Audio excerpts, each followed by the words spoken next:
Baik, di sini kami akan menampilkan video kelistrikan, yaitu percobaan muatan listrik, arus tegangan listrik, dan juga percobaan energi listrik. Yang pertama, percobaan muatan listrik. Adapun alat yang digunakan yaitu bola pingpong 2 buah, benang jahit secukupnya, lembaran wol dan nilon, tas plastik, isolasi, sisir plastik, dan juga potongan kertas yang kecil. Tujuan dari praktikum ini yaitu yang pertama, menunjukkan adanya muatan listrik pada suatu benda akibat yang timbul dari sifat muatan. Lalu yang kedua, memperlihatkan adanya gaya elektrostatika dua buah benda bermuatan. Langkah yang pertama yaitu meletakkan kedua buah bola pingpong dengan berdekatan. Kemudian, gosokkan tas plastik pada baju beberapa kali, lalu dekatkan pada bola pingpong dan amati apa yang terjadi. Selanjutnya, kita siapkan sisir dan juga potongan kertas.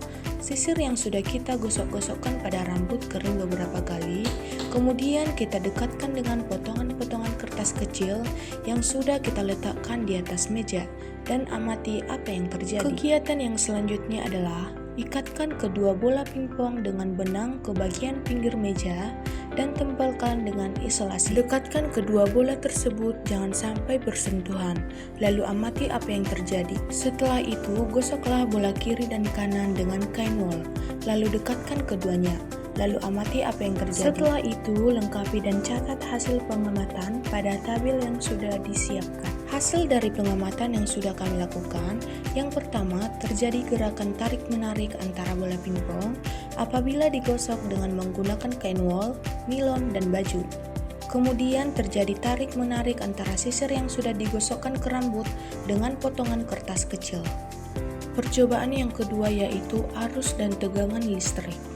Adapun alat dan bahan yang digunakan yaitu baterai, kabel penjepit, bola lampu, dudukan baterai 3 buah, kayu, sendok, air mineral, air garam, kertas plastik, penghapus, dan juga kawat besi. Selanjutnya kita ke bahan percobaan. Sebagai bahan utama yang akan kita uji yaitu ada kawat tembaga. Kita jepit dengan kabel penjepit, dan ternyata kawat tembaga dapat menghidupkan lampu, berarti kawat tembaga bersifat konduktor. Selanjutnya yaitu sendok. Di sini juga sendok dapat menghidupkan lampu, berarti sendok bersifat konduktor. Selanjutnya kayu. Di sini ternyata kayu bersifat isolator, yang berarti bahwasannya kayu tidak dapat menghantarkan listrik dan tidak dapat menghidupkan lampu. Lalu penghapus. Penghapus juga bersifat isolator, yang berarti penghapus tidak bisa menghantarkan listrik dan tidak dapat menghidupkan lampu. Selanjutnya, mata pensil. Di sini pensil juga bersifat isolator, yang berarti pensil tidak dapat menghantarkan listrik dan tidak dapat menghidupkan lampu. Yang selanjutnya, kertas. Di sini kertas juga bersifat isolator, yang berarti tidak dapat menghantarkan listrik dan tidak dapat menghidupkan lampu. Selanjutnya plastik, sama seperti kertas biasa, plastik juga tidak dapat mengantarkan listrik, berarti bersifat isolator. Yang selanjutnya ada air mineral. Air mineral juga tidak dapat mengantarkan listrik dan tidak dapat menghidupkan lampu, maka ini bersifat isolator. Dan yang terakhir ada air garam. Garam dapat menghidupkan lampu dan ini berarti air garam memiliki sifat konduktor. Selanjutnya kita akan melakukan percobaan kedua yaitu percobaan tegangan listrik. Percobaan yang pertama yaitu buatlah rangkaian seperti berikut, lalu sambungkan pada baterai, amati apakah lampunya menyala. Ternyata hasilnya lampunya tidak menyala karena kedua ujung kabelnya sama-sama berada di muatan positif, sehingga rangkaian tersebut tidak ada tegangan listriknya. Percobaan kedua membuat rangkaian seperti yang dilakukan. Kemudian tempelkan ujung kabel pada kutub baterai positif dan negatif dan amati hasilnya. Ternyata hasilnya lampu menyala, namun agak redup karena muatan listrik yang tidak terlalu besar karena hanya menggunakan satu baterai.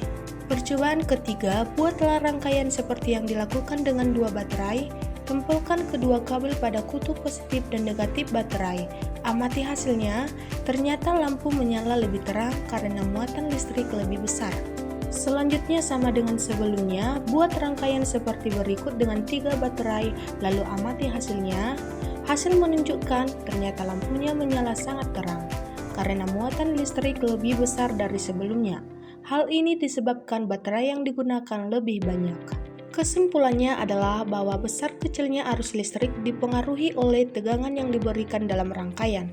Semakin banyak baterai yang digunakan, maka tegangan akan semakin besar, sehingga arus listrik yang mengalir juga meningkat. Selain itu, terang atau redupnya lampu dapat digunakan sebagai indikator besar kecilnya arus listrik dalam rangkaian. Semakin besar arus yang mengalir, maka lampu akan menyala semakin terang. Dengan demikian, percobaan ini membuktikan bahwa arus listrik dan tegangan memiliki hubungan yang sebanding dan saling memengaruhi dalam suatu rangkaian listrik. Selanjutnya, percobaan energi listrik. Adapun alat yang digunakan yaitu yang pertama, pentul korek api, yang kedua, kawat tipis, yang ketiga, batu baterai, lalu yang keempat, saklar. Pada percobaan ini kami merangkai 3 buah baterai secara seri, kemudian menghubungkannya dengan kawat tipis yang dibuat melingkar, serta sebuah saklar. Setelah rangkaian selesai, kami menutup saklar dan mengamati apa yang terjadi pada lilitan kawat. Ketika saklar ditutup, arus listrik mengalir melalui lilitan kawat, sehingga kawat menjadi panas.